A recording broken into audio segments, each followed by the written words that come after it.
Stock में कभी कभी क्या होता है 10 साल तक स्टॉक एक ही रेंज में फंसे रहते हैं,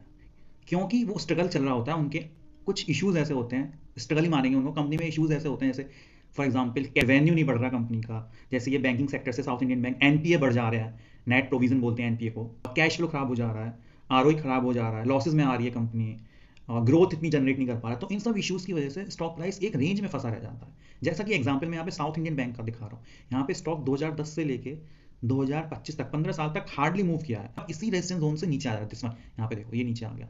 दिस नीचे आ गया, दिस वन यहाँ पे नीचे आ गया, बट यहाँ पे क्या हो रहा है, यहाँ पे ये इस रेजिस्टेंस जोन को कट करके ऊपर चला गया है स्टॉक, यहाँ पे जो क्लोजिंग हुई है इस मंथ की, जो हो रही है इस मंथ की क्लोजिंग इस रेजिस्टेंस लाइन के ऊपर हो रही है और वॉल्यूम भी ज्यादा है, और यहाँ पे मेरे को पैटर्न क्या दिखाई दे रहा है, this one, this is inverted head and shoulder, this one, this is shoulder, this is head and this is again shoulder, और ये क्या हुई, नेक लाइन हुई, उसका क्लियर ब्रेकआउट दिखाई दे रहा है मंथली चार्ट पे। अब अपन लोग वीकली टाइम फ्रेम पे देखेंगे, दिस वन, दिस इज, अरे वाह, सिंपली जो मैंने पहले बताया, inverse head and shoulder, shoulder head और ये फिर से शोल्डर, दिस वन, यहाँ पे वीकली चार्ट पे तो कैंडल ऊपर क्लोज हो चुकी है, देखो पहली कैंडल ये ऊपर क्लोज हुई है, फिर दूसरी कैंडल जस्ट यहाँ पे क्लोज हुई है, this one just resistance line में, और ये तीसरी कैंडल आज फ्राइडे था, ये कैंडल क्लोज हो चुकी है वीकली चार्ट पे, इसका मतलब क्या है, वीकली चार्ट पे ये ब्रेकआउट दे चुका है, this one clear with massive volumes, this one volumes,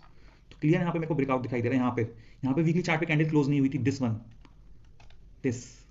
यहाँ पे क्लोज हुई थी बट एक फॉलो ग्रीन कैंडल नहीं बनी थी, लेकिन यहाँ पे फॉलो ग्रीन कैंडल बनी है, तो यहाँ पे वीकली चार्ट पे क्लियर ब्रेकआउट, वीकली चार्ट पे क्लियर ब्रेकआउट कैंडल का, मंथली चार्ट पे ब्रेकआउट, एक पैटर्न का बनना फंडामेंटली दिखा रहा है, नेट एनपीए कम हो रहे हैं, अंडर वैल्यूड है स्टॉक,